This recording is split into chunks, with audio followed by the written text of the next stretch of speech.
Muslims living here in Britain today, I'd really want to ask them this question. Is this Darul Islam? Is this Darul Harb? How do we express our loyalty to the British? Every town, every city, every Muslim community fervently celebrated the occasion and saying, "Oh, our Queen, you are a blessing of God. Oh, our Queen, you are the shadow of God." So Darul Uloom was actually funded by the British Empire. The only Muslim piece of land on earth ruled by the Muslims was not safe for the Muslims even. Muslims don't even matter for anyone.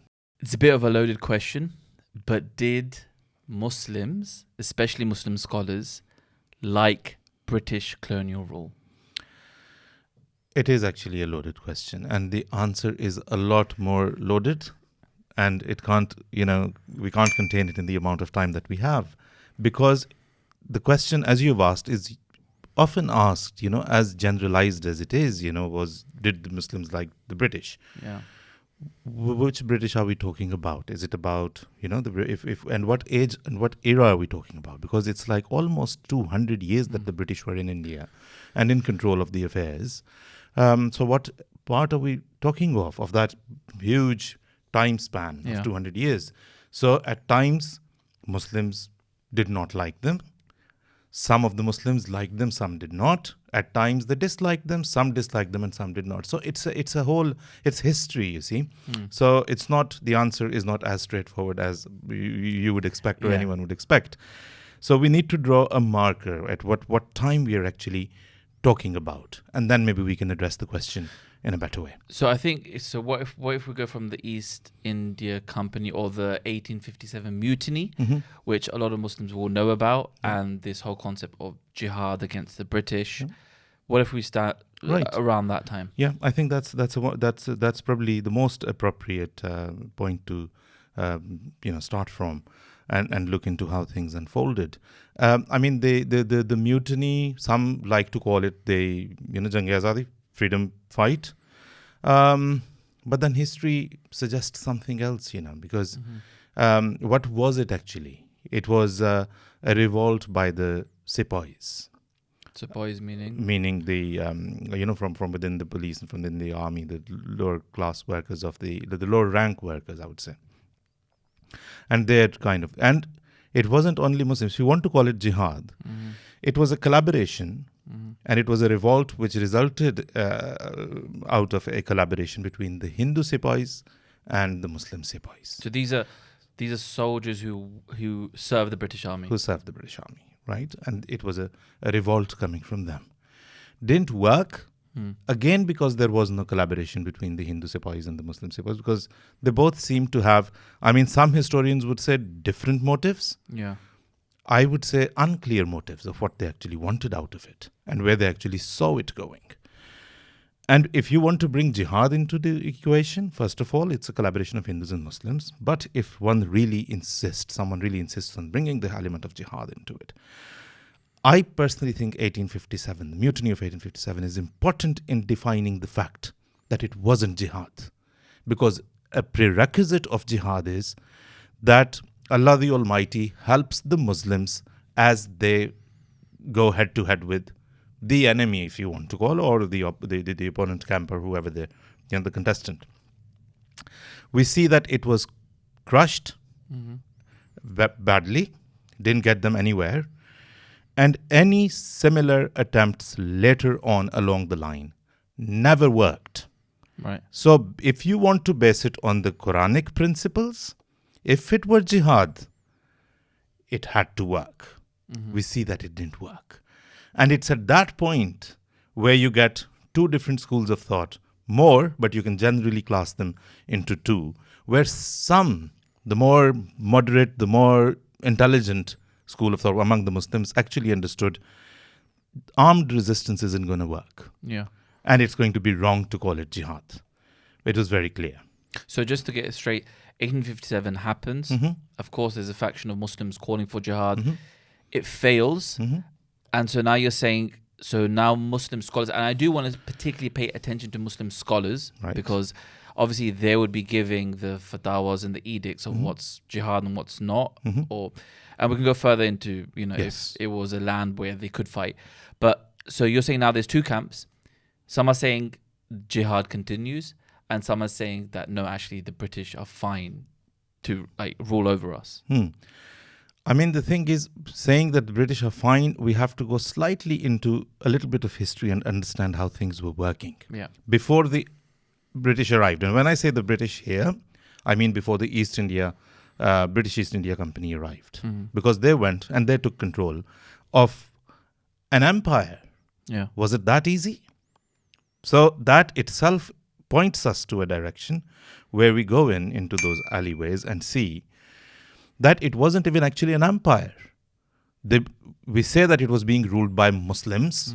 That too is very questionable in my opinion, right? Because the Mughal Empire had shrunk, Yeah. right?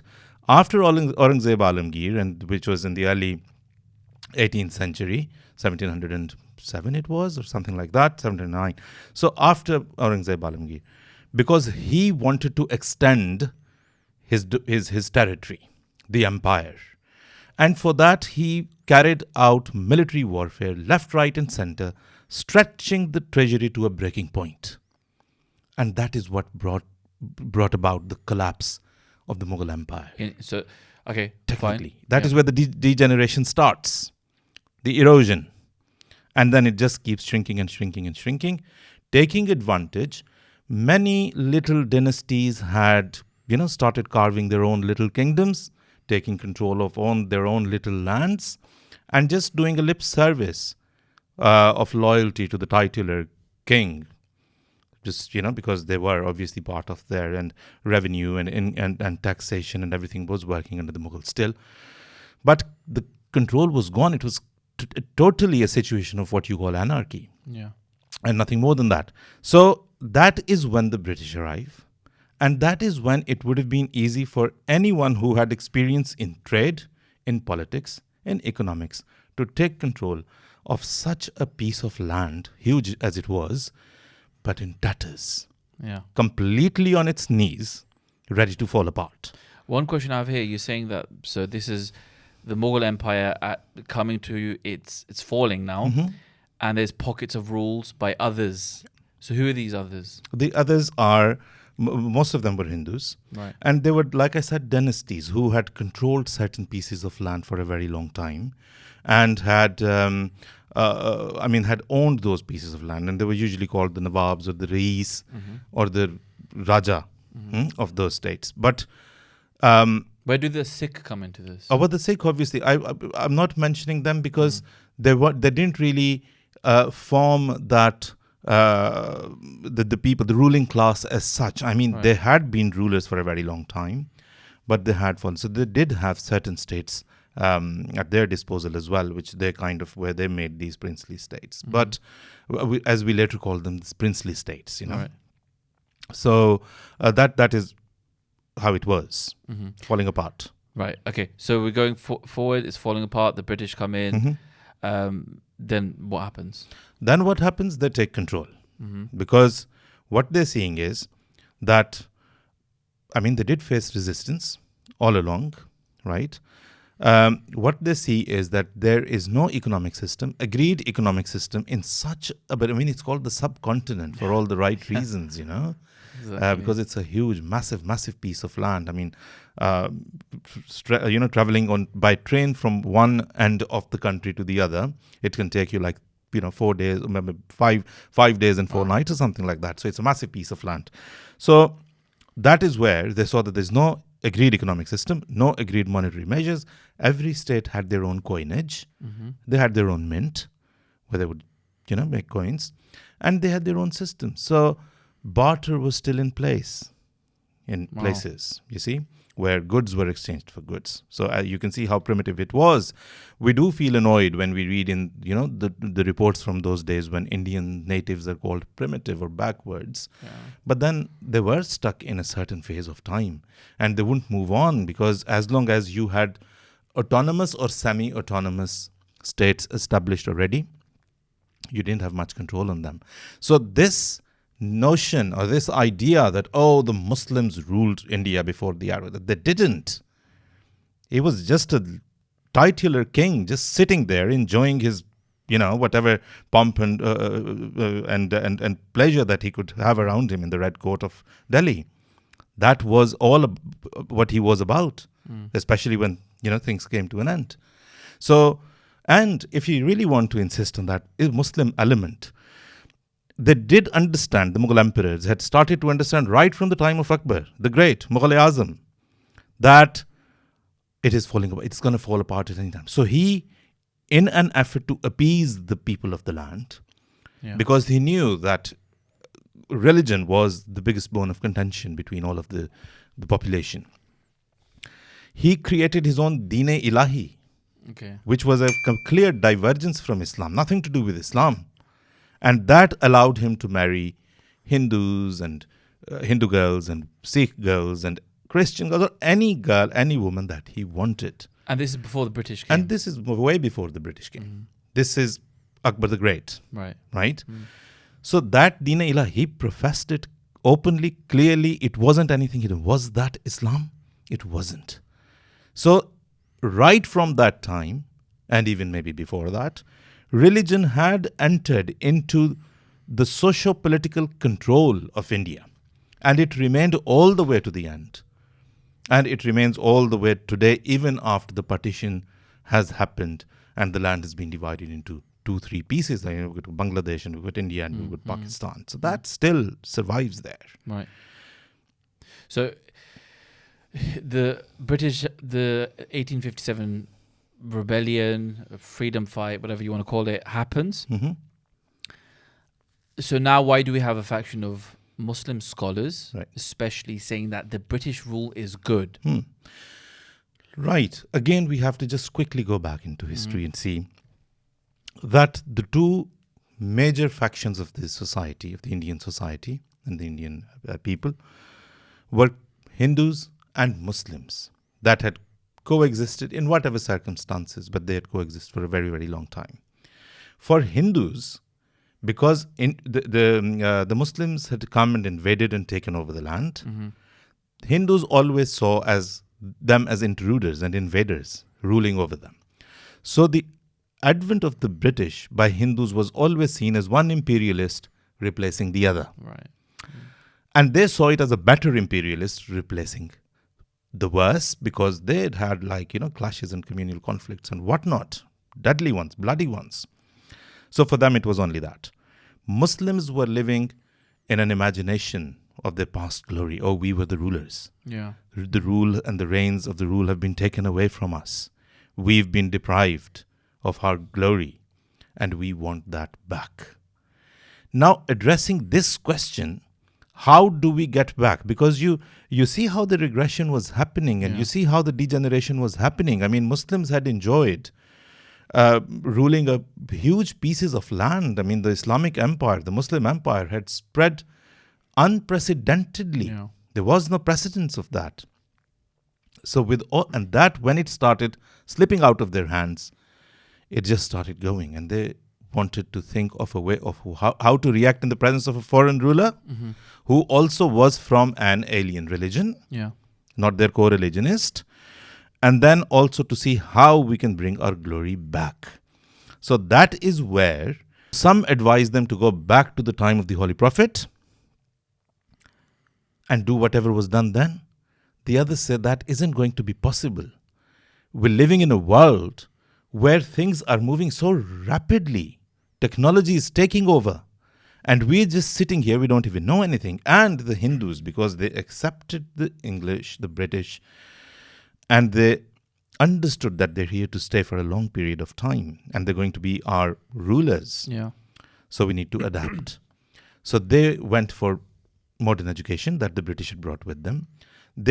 As a result, they went for learning the English language, which opened the avenues for them, new avenues for them. Yeah, naturally, if you're learning the language, you can get better jobs, better positions. Absolutely, because a lot of the corpus, or all of the corpus actually, of modern knowledge was in the English language. So with the learning of the English language, doors opened for them, gates, I would say, to modern knowledge. For the Hindus. The Muslims, in that sense of lost glory and, we need it back, we can't cooperate with them in any way, in any form, in any order, We're not even going to learn their language. We're not going to succumb to their modern knowledge. We've got enough knowledge. We're going to carry on with that. That is where some of the Muslim leaders, which turned into a greater number with the passage of time, they said, no, you will have to have modern knowledge to coexist or to face or to even defeat a modern enemy. Right. So where does this whole element... So you've got these scholars saying that, okay, educate yourselves. Right. What else are they saying? Because clearly, I guess the question is, and there's this kind of perception that during that colonial area when the British were ruling over India, all the Muslims were either... So I think the modern understanding right now, especially in the West amongst the youth, is that all the scholars were against the British and they were waging jihad. Yeah, absolutely. Now, this is one good example of what you call murder of history, as KK Aziz would call it. Brilliantly, aptly. This is how you kill history. You try to. History doesn't die. Yeah. It's always going to be there to come and haunt you. So whether today you are from the Ahl Hadith, whether you're from the Barelvi sect, whether you're from the Deobandi sect, whether you're from the Shia sect, wherever you are from, if you're saying that, oh, we unreservedly opposed the British, our elders, they're lying to the people and they're trying to murder history, which never has been possible, which isn't possible. They were very much, all of these sects that I've named include the Ahmadiyya as well, which is usually picked out, to be to be questioned. So we've got the Bandis, Barelvis, Shias, Ahmadiyya, all of them. We see that they were talking in favor of the British rule.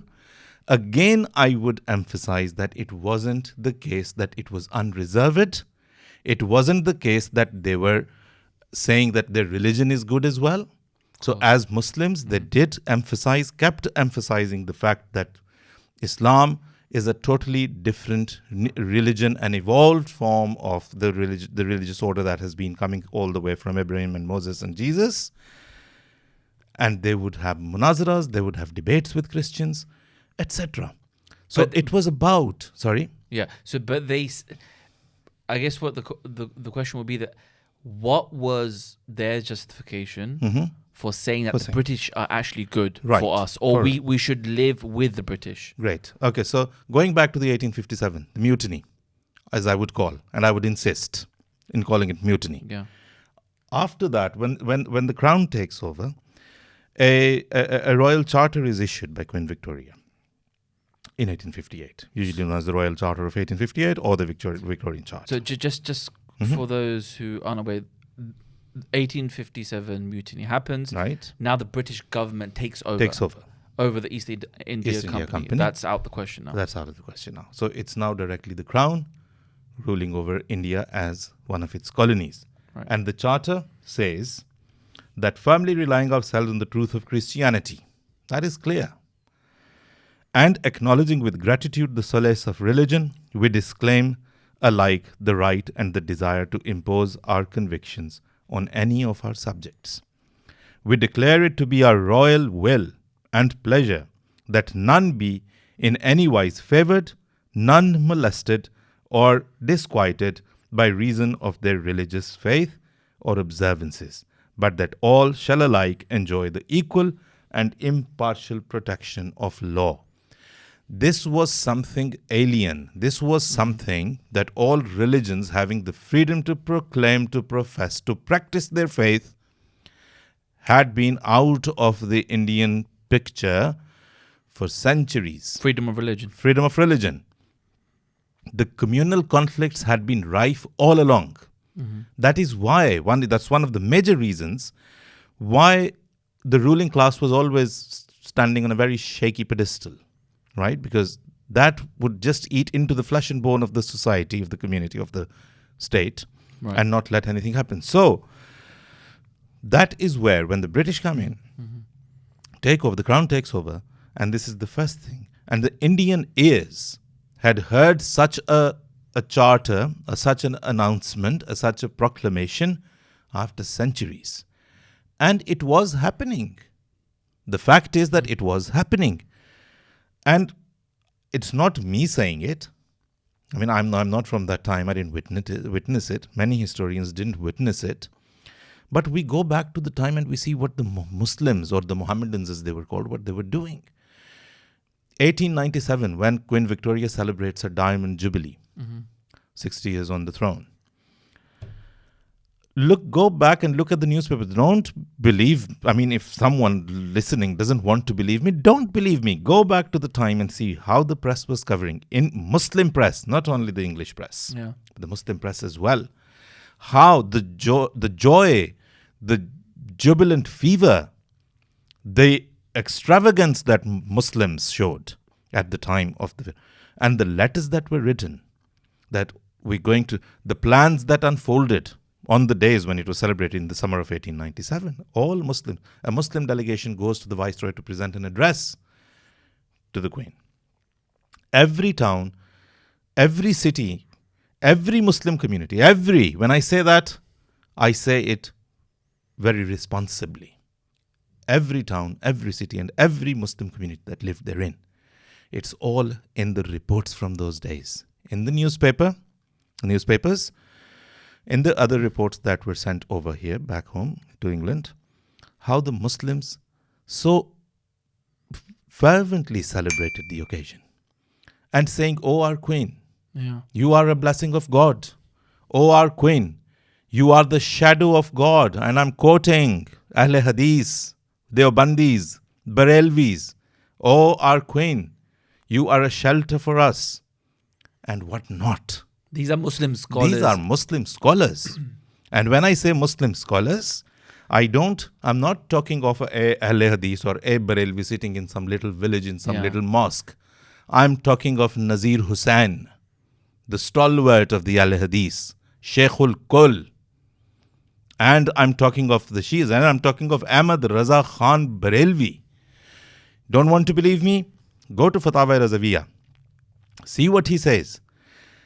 You don't want to believe that, because that might have been altered. People might have, corrupted it, changed it for him to look bad. Go back to the newspaper, Mashriq of Gorakhpur, Al-Bashir. These newspapers reported on his fatwa. You go to his own books that are still available, where he clearly says that anybody who resists the British in any form or way is following a non-Islamic route. This is Ahmad Raza Khan. This is Ahmad Raza Khan Barelvi, the followers of whom are known as Barelvis, and who make up about 60 to 63-4% of the population in Pakistan, and many more in India and other parts of the especially South Asia. I think even here, so the South Asian diaspora who's come here as well, they have Barelvi roots back home. Yeah. And you're saying that actually your founder, he's the one who's actually praising the British. Absolutely. And I'm sure a lot of these Muslim youth, are completely oblivious to this fact. Absolutely. Now, when I say that, because I've taken responsibility of what I'm saying, and I still take responsibility, I do want to clarify. Things did change. Yeah. But that is later on down the line. You see? Because that comes in when the British have decided of giving self-governance to India. Yeah. Packing up. First World War. The British Empire has had enough. They think, no, we can't have this big piece of log. It's just damaging. So we need to retract. Right? So now it's winding up, coming back, and thinking of ways of how to hand over. Right. Right? In that, there are different options. Again, we can't go into too much of detail. We've got the Indian National Congress, which was very deep-rooted as a voice, as a political voice of Indian natives, Hindus and Muslims. But then you had the Muslim League that had emerged. And it had emerged from an emerging sense of Muslim identity. What is to be a Muslim? Right. And how do we want this land to be left by the British? Yeah. That is where, when they see that the Hindus are going to be predominantly, because they were in majority, Muslims were a minority. Yeah. And they had transformed into a nation, or an image of a nation that they had acquired from a minority. So how is that going to happen? When they saw that the Indian National Congress was not in their favor, and it was more inclined or tilted towards the Hindus. They thought that we should have some platform of our own. Yeah. That platform of their own, the Muslim League. And we need to remember, Muslim League was born out in the cradle of the Aligarh movement. Okay. Majority of the people of the Muslim League who, let me just clarify, who actually put forward this demand for a separate state for the Muslims of India was Muslim League. And its founding fathers, most of them, were from Aligarh. Okay. Right, from the where the people who agreed with Sir Syed Ahmad Khan, where that movement had flourished. So they were from there. And Sir Syed Ahmad Khan, we know, had always been, he didn't want jihad against the British and all of that. So the people who asked for it, people who asked for Pakistan, people who founded Pakistan, were all from the school of thought that had always thought that we need to find the best way to gain independence, right? So things changed at that point when self-governance was to be given. But before there was still they were supporting the British. Of course, like I said, things changed over time. Yeah. It wasn't a static situation. It was quite a fluid situation. Going back, what other names do we have? Right. So big like names. I said, I've given you some big names. Exactly. So we've had some, of course, prominent names. What are the names and organizations? Of organizations. That were today, of course, the Muslims, they hold up in high esteem, but that they probably don't know were actually supporting at least the British rule because of the freedom element which you highlighted. Absolutely. The British were giving Now, religious freedom. The Madrasa Darul Uloom in Deoband. Everyone knows that. Was founded by, it was backed by the British patronage. It was backed by British patronage. The Rashid Ahmad Gangohi, Qasim Nanotwi, the founding fathers of Madrasa Darul Uloom Deoband. We've got fatwas of theirs as well, clearly stating that no Muslim should be allowed to go against the British. Wow. Because the British have given us religious freedom. That's right. So that's Madrasa Uloom Deoband, which up to this date is just churning out, ulama in big numbers. Yeah. And today we see them as and they try to also kind of wear this this impression that, we were always against the British. It was this and it was that. Didn't the British even fund them? They give did. them money? That's patronage, that's funding, all of that coming from the British, right? So Darul Uloom was actually funded by the British Empire as well. Absolutely.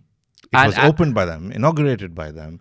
The state patronage always remained. It functioned on, what some historians are of the opinion that Qasim Nanotwi had observed the Delhi College as it was run by the British, and he had then maybe conceived this idea of moving away from the traditional concept of madrasa, where oral tradition, passing on knowledge just orally like madrasas you used to work, he turned it into an institution. Before him, madrasas were woven around a personality, and people would flock to that personality to learn from them. Now, this was a very British way of doing things. So that was the first move, I would say. Deoband is important, right? In the sense that was the first move of imparting Islamic education in a Western way. I think that's important for people to understand, because if Darul Uloom is being established under British rule, of course the people who are starting Darul Uloom as well, they have to be supporting the British for the British to allow them to even operate, right? Because obviously the British aren't going to allow an organization who's calling out jihad against them to build a massive madrasa like that. And then, like I said, it's such the way the history of Muslims, the relationship of Muslims with the British, it just meanders through history, and it's very wavy the way it goes. There are twists and turns as you go. Right? Okay, so you have all these leaders, Ahmad Azhar Khan, Barelvi, Darul Uloom, all these people supporting the British.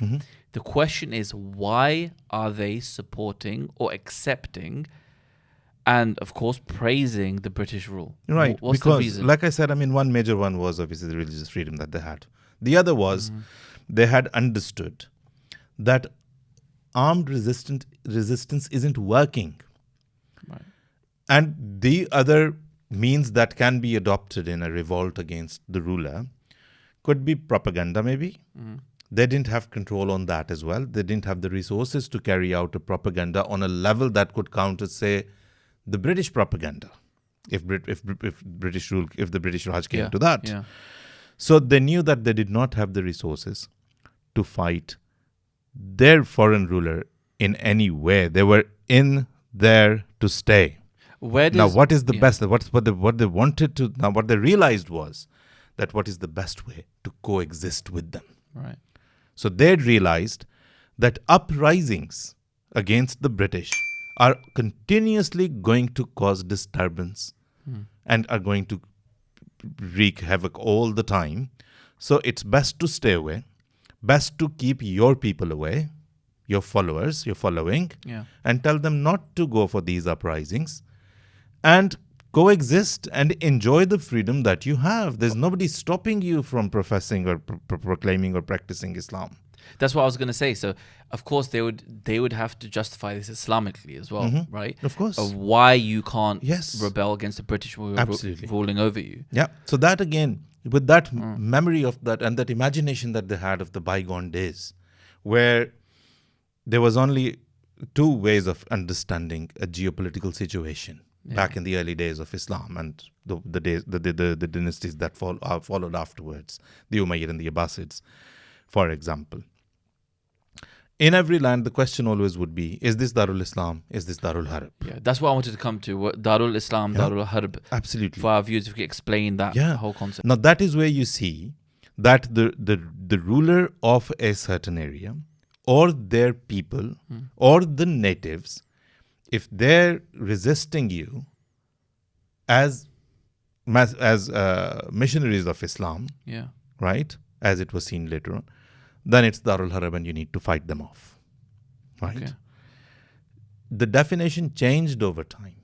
And this definition of whether a territory, a place, a piece of land is Darul Harb or Darul Islam was one of the hottest debates among the British Indian Muslims, because that defined so much. But then things were new. It was a really changed world from the 7th and the 8th or the 9th century. The imagination that they lived in. So that remained a question which most of the time was not answered because they couldn't agree. But then at a certain stage they realized that no, this isn't Darul Harb. This is Darul Islam, because the ruler is not hindering in any way in us practicing our faith. And in the case of Darul Uloom Deoband, it is actually very supportive. Exactly. Right? So, and talking of being supportive, we've just spoken of the Jubilee, which was back in 1897. And like I said, it's wavy. So now let's come to the early 20th century. The First World War is about to break out. And Turkey, the Ottoman Empire, decides to side with Germany, i.e. against the British. Exactly. Right? Now a majority of the Muslim, a huge number, millions of Muslims living in India are baffled at the situation, because the Ottoman Empire was for them the last, symbolic, albeit, and symbolic as it was, but it was still a reminder of the bygone days of glory. The Caliphate. The Caliphate. Now that has decided to side with Germany. And the Muslim communities, again, all of them are worried. How do we express our loyalty to the British, to the Queen, to the Crown, to the Raj? And they leave no stone unturned, all of them, to write to the Viceroy, to write to the Queen, to write to the government of Britain in London, saying, "Oh, Our Majesty, oh, Your Royal Highness, oh, Your Excellency, we want to tell you that all Muslims in my area, we met and we all agreed upon the fact that we are your loyal citizens, your loyal subjects, and will remain so, Your Majesty, until our last breath. And we'll fight against and the we'll Ottomans. fight against the Ottomans. We'll fight for you, alongside you." These are the Muslim ulama who are saying this. These are the Muslim ulama from every town, every kasbah, every village, every city, every Anjuman-e Himayat-e-Islam and every Anjuman-e Ishat-e-Islam and every Anjuman-e this and Anjuman-e that. All of them. So it's almost in unison. That Well, we will support the British we are Empire. with you. And if you read them, the reports, the letters that were written, that, "O our Majesty, we stand by you, just as our forefathers had stood by the British crown. We will always be with you. We have always remained your loyal subjects." Yeah. So, without exception, you might have few pockets here and there, the anti-imperialists, but that was nominal. It was all Muslim communities, and I say all Muslim communities, all their leaders, Yeah. telling the British crown that they're their loyal subjects. I think this is so important because Muslims living in the West, especially the youth, they need to ask themselves this question. Yes. Why is it that the ulama of India under British rule are now going against the caliphate of the Ottomans? Yeah. Right? It's such a crucial question. Absolutely. And they're showing their support for the British. So this whole narrative that the Muslims and the ulama, including the Ahl Hadith and all these people were against the British Empire, then why were they supporting the British against the Ottoman Caliphate? Yes. It makes no sense. It makes no sense at all. You see, with the Armenian genocide that had happened at the hand of the Ottoman Empire, the Ottoman Emperor, and the way the infighting and the civil war had been rife all the time in the Ottoman era against their co-religionists, Yeah. how bombings had taken place in the vicinity of the Kaaba, how the Kaaba, the holy shrines, the holy Kaaba and the mosque of the Prophet, Masjid al-Nabawi, how they'd been so insultingly and scurrilously been, ignored, this crossfire on both sides of the Kaaba. Muslims had seen this. They'd seen how other religions were persecuted, the Christians of Armenia. They had seen how Muslim versus Muslim, the fighting and how bad it could get. Yeah. They'd seen that. They knew that the only Muslim piece of land on earth ruled by the Muslims was not safe for the Muslims even.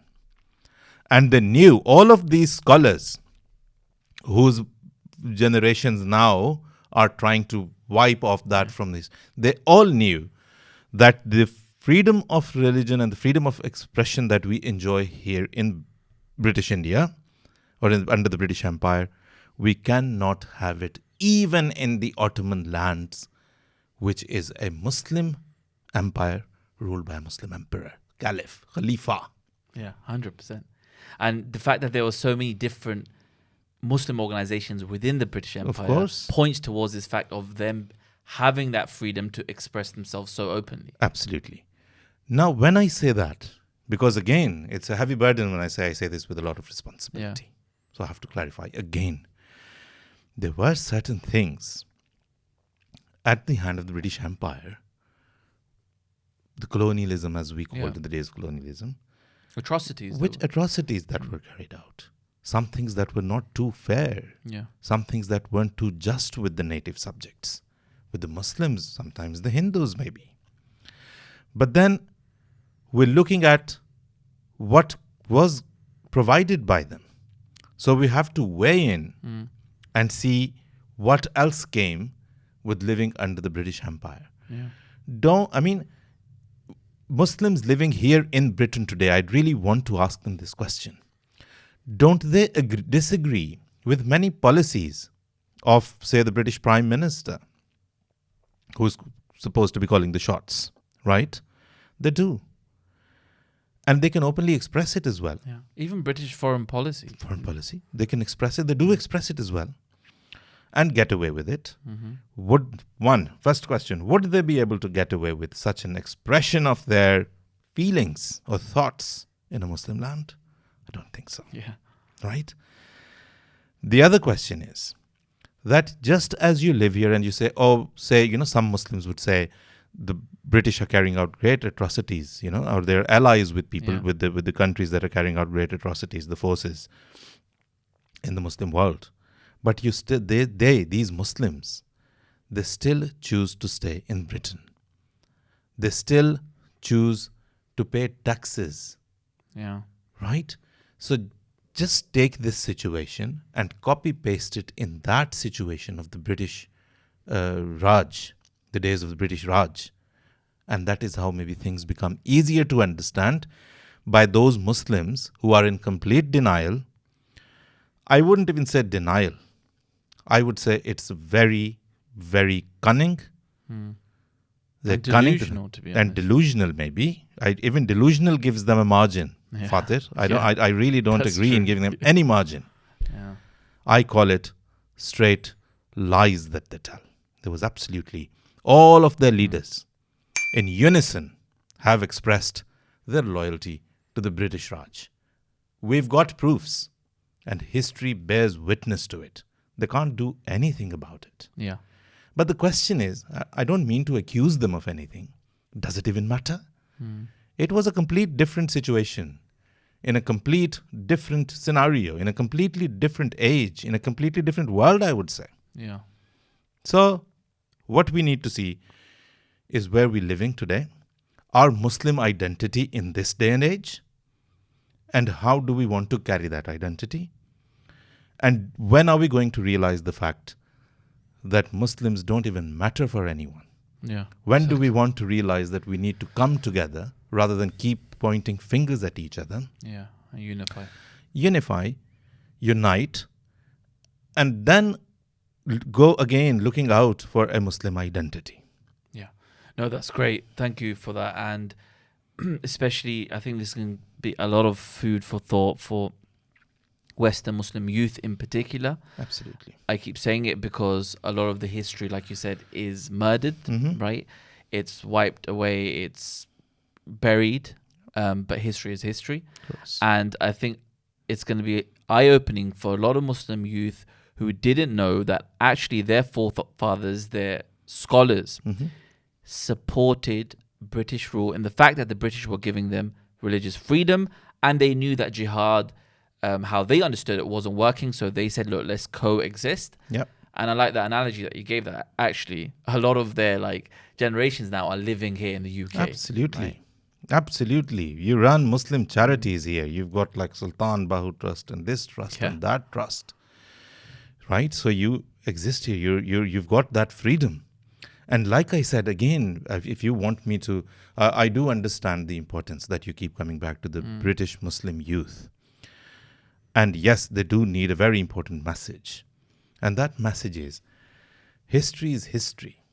We're living in a time when we need to learn lessons from history, hindsight, and move forward. The world sees us, the Muslim Ummah, as people who don't agree on anything. Yeah. And rightly so. And who don't agree on even the definition of a Muslim. So, leave all of these, AZIZ. Like I said, I don't mean to point fingers at anyone. Let's leave them alone. What is done, right?